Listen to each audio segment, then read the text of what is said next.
الحمد لله رب العالمين، أشهد أن لا إله إلا الله وحده لا شريك له، وأشهد أن سيدنا ومولانا محمدا عبده ورسوله. أما بعد، فأعوذ بالله من الشيطان الرجيم.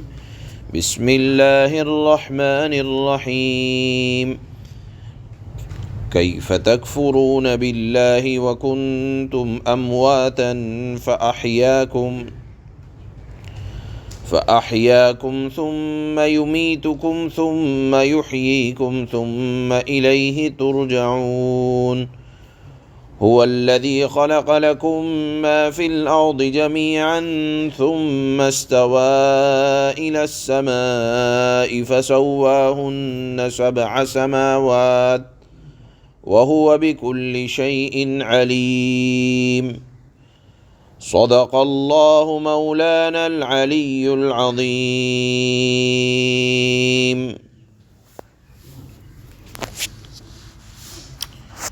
ان آیات میں اللہ نے پہلے اس بات پر تعجب کا اظہار فرمایا ہے کہ اللہ کے اتنے بڑے بڑے احسانات کے ہوتے ہوئے اللہ کی وحدانیت، اللہ کے خالق ہونے اور اللہ کے جتنے کمالات ہیں ان کا آدمی انکار کس طرح کر بیٹھتا ہے، جبکہ حقیقت یہ ہے کہ اگر آدمی اپنی اصل حالت پہ غور کرے تو اس کو پتہ چلے گا کہ دنیا میں آنے سے پہلے تو وجود بھی نہیں تھا، اور جس شکل میں تھا، جس کو نطفہ کہا جاتا ہے، وہ نطفہ کوئی قابل ذکر چیز ہی نہیں ہے۔ اس کا وجود تو ایسا ہے کہ اگر آدمی کے کپڑے پر لگ جائے تو نماز نہیں ہو سکتی، کپڑے پر لگ جائے تو بو آئے، کپڑے پر لگ جائے تو عیب سمجھا جائے، بدن پر لگ جائے تو عیب سمجھا جائے۔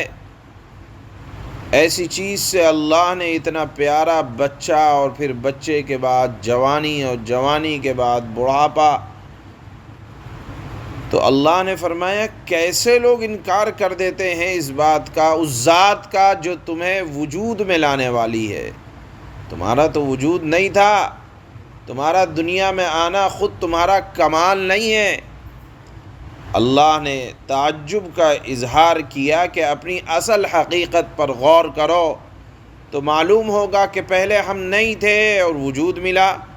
دنیا میں جو بنانے والے ہوتے ہیں، کسی چیز کو وجود میں لانے والے ہوتے ہیں، ان کی دنیا والے بڑی عزت کرتے ہیں، اکرام کرتے ہیں کہ یہ چیز میرے پاس نہیں تھی، فلانے نے دیے، بڑے احتیاط کے ساتھ رکھتے ہیں کہ اس جیسا اب دوسرا آ بھی نہیں سکتا۔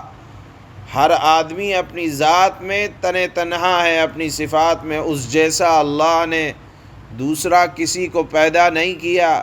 تو ظاہر سی بات ہے جو چیز کسی کے پاس تنہا ہوتی ہے، اکیلی ہوتی ہے، اس جیسا کوئی دوسرا مثال نہیں ہوتا، تو اس کی بڑی حفاظت کی جاتی ہے اور دینے والے کا بڑا اکرام ہوتا ہے۔ اللہ نے فرمایا کہ تم اپنی اصل حقیقت پر غور کرو کہ تم جیسا اس دنیا میں کسی کو پیدا نہیں کیا۔ ہر آدمی اپنی صفات میں تنہا ہے اور اپنی ذات میں اکیلا ہے۔ نہیں تھا وجود دیا، پھر اس کے بعد عزت سے سرفراز فرمایا اور بہترین جینے کے لیے زندگی دی۔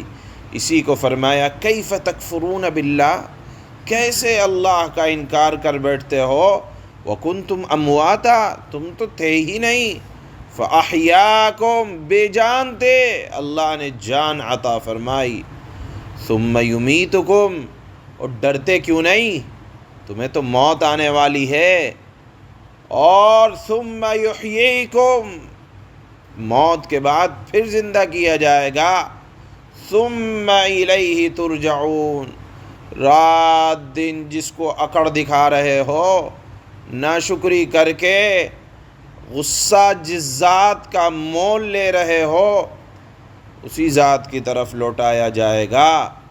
آدمی اگر یہ سمجھے کہ مجھے فلاں آدمی کو ایک ایک پائی کا حساب دینا ہے، بڑے سوچ کر سمجھ کر قدم بڑھاتا ہے۔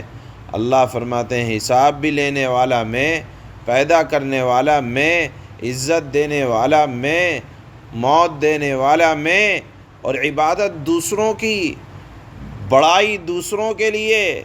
ڈرتے نہیں کہ تمہیں اللہ کے پاس لوٹ کر جانا ہے۔ اللہ نے اپنے کمالات کو اور ظاہر فرمایا، هو الذی خلق لکم ما فی الارض جمیعا، وہی ذات ہے جس نے تمہارے لیے زمین میں تمام چیزوں کو پیدا کیا۔ علماء نے اسی آیت سے یہ استدلال کیا ہے کہ اللہ نے زمین کے اندر جتنی چیزوں کو پیدا کیا ہے وہ تمام کی تمام حلال ہیں، سوائے اس بات کے کہ حرمت کسی وجہ سے آ جائے کہ اللہ نے بیان کی یا رسول اللہ نے بیان کی، تو زمین میں اصل چیزیں اپنی ذات کے اعتبار سے حلال ہیں، سوائے یہ کہ اللہ نے ان کی حرمت کو بیان فرمایا ہو۔ تو اللہ نے فرمایا تمہارے نفع کے لیے اللہ نے تمام چیزوں کو زمین میں پیدا کیا، پھر اس کے بعد آسمان کی طرف متوجہ ہوا، اس کو تمہارے لیے درست بنایا، فسواہن سبع سماوات، اور ان کو 7 آسمان بنا دیا۔ یہ بھی اللہ کے خالق و مالک ہونے کی بہترین دلیل ہے کہ زمین کو تمہارے لیے فرش اور بچھونا اور رہنے کی جگہ اور کھانے کی جگہ اور آرام کی جگہ بنا دیا، اور آسمان کو چھت بنا دیا، اور چھت بھی ایسا کہ بلا ستون کے بنا دیا، اور 7 بنا دیا۔ وَهُوَ بِكُلِّ شَيْءٍ عَلِيمٌ، اور بنانے کے بعد غافل نہیں ہے اللہ، وہ ہر سب چیزوں کا جاننے والا ہے۔ لہذا اگر آسمان میں نافرمانی کی جائے یا زمین میں نافرمانی کی جائے یا درمیان میں نافرمانی کیا جائے یا زمین کے نیچے تحت الثری میں جا کر نافرمانی کی جائے یا فرما برداری کی جائے، اللہ کے علم سے کوئی چیز باہر نہیں ہے۔